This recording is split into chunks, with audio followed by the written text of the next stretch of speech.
Holding priority. Calling the weak. 4 black. A1 for Inalla trigger. Make a copy. Hit unearth.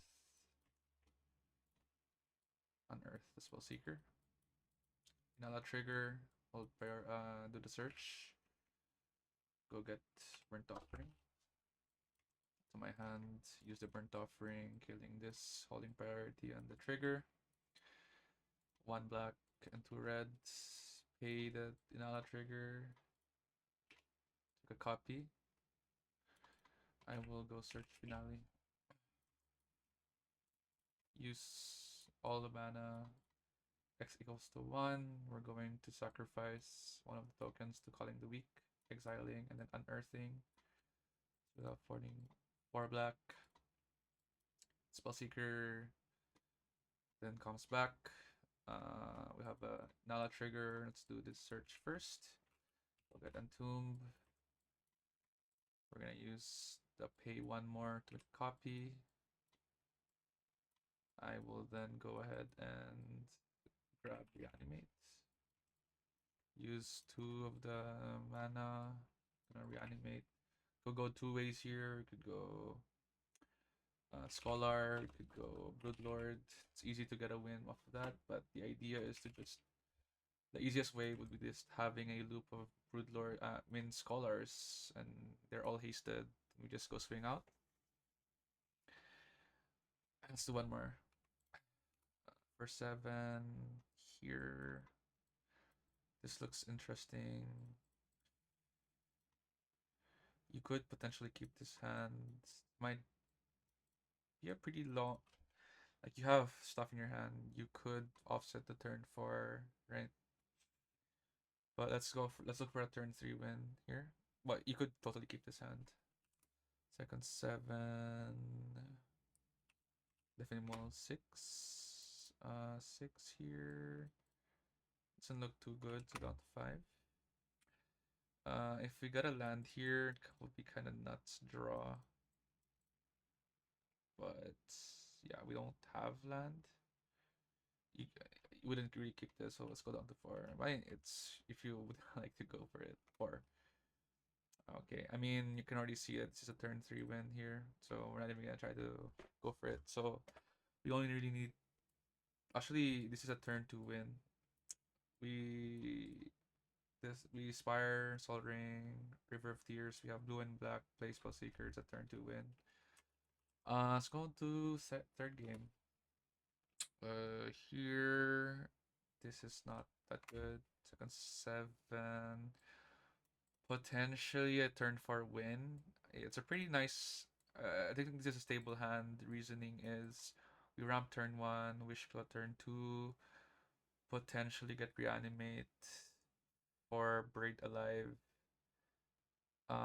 Buried Alive plus Reanimate, right? You could keep this hand. It's not a turn 3 win, but it's one of the more laid back like hands that you could ask for. So the way you play this is like draw, go play your blood pets. I will then go play talisman. Go to the next turn. I'm gonna go use the talisman. Potentially get reanimate, right? To my hand. You could offset this turn. Like you could just do the wish claw.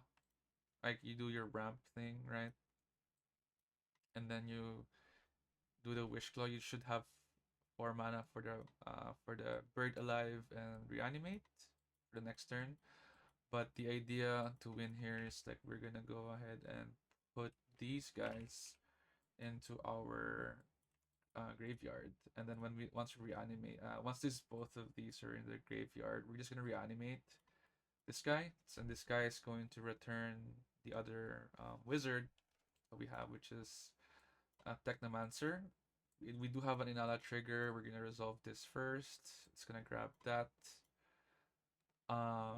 We're also gonna have an Inalla trigger once this resolves, like the ETB. We're gonna resolve this first, which is going to kill the Technomancer. I mean the Necromancer, which is gonna give us three treasure tokens, which will give us the mana to pay for the trigger here to make another one, which is going to kill this on ETB. So two more treasure tokens based of their power. Then we can now pay the trigger here earlier from the Necromancer, bringing back the original one. Then we can start to look from there. We will have infinite hasted creatures, but if we cannot swing to combat, we'd have infinite treasure tokens, and we can just go cast Inalla and then tap our wizards, draining the table pretty much, right? So target player loses 7 life. Let's go for one more.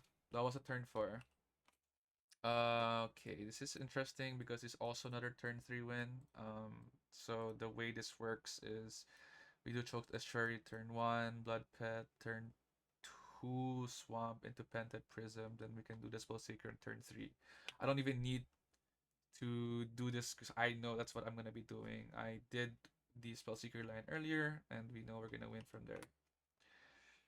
Not a win hand here. Second 7. This one's fairly interesting. You shouldn't keep this hand, I think. You shouldn't. I mean, it looks good, but we could do better. I know this is our second 7, so let's go down to 6. Our 6 looks pretty bad, so we'll go to 5. Okay, so this is very nice. It's hard to see exactly what we're like playing with. If we This is down to 6, and there's potentially a turn 4 win here. So the way this works is like we're gonna just gonna ramp, strike it rich in turn 2, right? So Felwar Stone assuming we have a red player. If not, it's fine. We can then play turn 3 Necromancer, and then on the end step we entomb our Broodlord, and then we can just bring it back with Necromancer. So like I could already see the line from my hand here. So this is my down to 6. I'm just gonna bottom the Resculpt. First 7, nothing really crazy here. I'd probably mill this. Seconds, this is not good, but we do have a 1 card win con here. It's just that for this to be a 1 card win con, we do need to reach 6 mana. So we don't really see that here. So let's go down to 6. No, 5. Okay, so this is interesting. And okay, this is very interesting because we do win turn 3 here. So down to 5. I believe, yeah. So the idea here is just gonna bottom this. The idea here is we're gonna go turn 2 Wizard Cycle for Spellseeker. Then we should have the mana regardless. Dark Rit, and then we should have the 4 mana for the Spellseeker anyways. So yeah. And then I think I can just like stop the recording from there. I think got most of the things. Yeah.